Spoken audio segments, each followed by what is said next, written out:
Herzlich willkommen bei der German Schule. Freut mich, dass du dabei bist. Hier kannst du auch übrigens das Kanal abonnieren, um keine neuen Videos mehr zu verpassen. Ich wünsche dir noch einen schönen Tag, viel Erfolg und viel Spaß beim Deutschlernen. Sangat baik. Wie geht's itu sama artinya dengan wie geht es dir. Singkatnya disingkat menjadi wie geht's. Nah ya, es geht artinya itu ada satu keadaan kabarnya sehat tapi ada problem. Nah biasanya ya es geht, ya baik, tapi sebenarnya nggak baik-baik banget gitu. Nih so good, nggak begitu baik atau nggak begitu sehat. Wie geht es Ihnen? Bagaimana kabar Anda? Es geht mir gut. Kabar saya baik.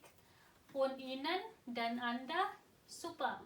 Sehr gut. Nah, kalau dalam orang-orang Jerman itu kalau misalnya kita ditanya bagaimana kabar, mereka pasti akan mengungkapkan terima kasih dan menanyakan balik, kamu kabarnya bagaimana gitu.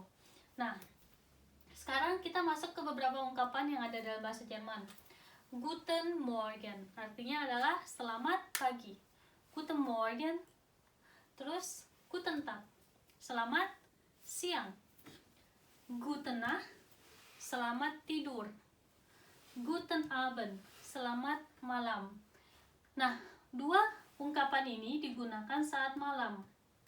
Bedanya apa? Guten Nacht ini kalian gunakan di saat kalian akan berpisah dengan orang lain sebelum kamu masuk ke kamarnya. Sebelum kamu masuk ke kamar. Maksudnya sebelum kamu aku tidur dulu ya. Nah, setelah saat kamu bilang seperti itu, kamu itu artinya adalah ada salam perpisahan untuk ingin tidur gitu kan. Maka Guten Nacht, selamat tidur. Guten Abend, selamat malam. Kalau misalnya kamu belum tidur gitu, belum akan mau tidur, maka gunakan Guten Abend, selamat malam. Kalau misalnya mau tidur, gunakan Guten Nacht. Auf Wiedersehen, sampai jumpa kembali. Auf Wiederhören, ini artinya sama, cuman beda penggunaan. Kalau misalnya Auf Wiedersehen digunakan kalau misalnya kalian berpisah dengan orang lain yang kalian langsung kontak atau tatap muka atau langsung bertemu. Kalau misalnya Auf Wiederhören itu digunakan kalau misalnya kalian akan berpisah dengan orang lain tapi melalui telepon, melalui video, istilahnya tidak bertemu secara langsung.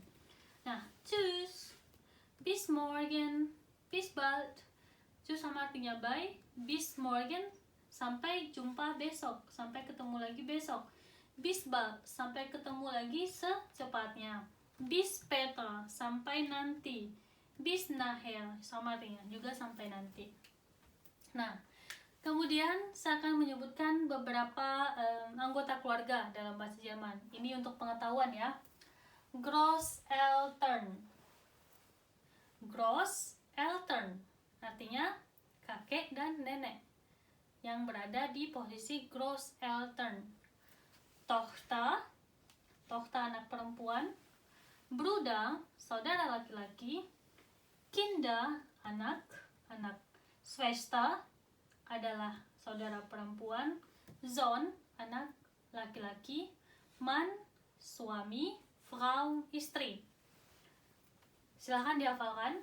Nah, ini berikutnya saya akan menjelaskan untuk gramatik menyebutkan kegemaran atau hal yang kamu suka. Misal, was machen Sie gern? Was artinya kan sebelumnya kita udah belajar artinya apa. Machen itu melakukan. Sie ini konjugasi dari si Sie, maka menjadi machen. Was machen Sie gern? Apa yang suka Anda lakukan? Ich koche gern. Saya suka masak. Was machen Sie nicht gern? Apa yang tidak Anda suka lakukan? Ich koche nicht gern. Saya tidak suka masak. Ini bisa kalian ganti dengan tema yang lain. Hanya tinggal merubah, misalnya nih, kalau misalnya kalian suka baca buku, berarti ya diganti ich lese gern. Saya suka baca, contohnya. Terus kemudian gehen Sie gern ins Kino. Artinya adalah apakah Anda suka pergi ke bioskop? Ya. Nah, kalau misalnya kamu menggunakan kalimat yang membutuhkan jawaban ya atau tidak, maka Yang pertama adalah kata kerja. Kata kerjanya berada di awal subjek atau sebelum subjek. Maka menjadi gehen Sie gern ins Kino. Apakah Anda suka pergi ke bioskop? Jawabannya hanya ya atau enggak. Kemudian, wie heißt du? Ich heiße. Wie heißen Sie? Ini untuk orang yang setara, orang yang punya kontak secara psikologi dengan kalian, orang yang dekat. Kalau misalnya wie heißen Sie, kalau misalnya kamu gunakan ke orang yang nggak kamu kenal. Ich spreche Deutsch und Englisch. Saya berbicara bahasa Jerman dan Inggris. Tschüss, auf Wiedersehen. Bye bye, auf Wiedersehen. Sampai jumpa kembali. Biasanya auf Wiedersehen ini untuk kondisi formal, tapi juga ada tschüss digunakan untuk kondisi formal. Jadi nggak masalah sebenarnya. Kalau misalnya digunakan sesuai tempatnya pun oke, tapi biasanya orang Jerman juga udah tahu kalau misalnya auf Wiedersehen dengan tschüss itu artinya sama dengan oke, bye, tschüss gitu.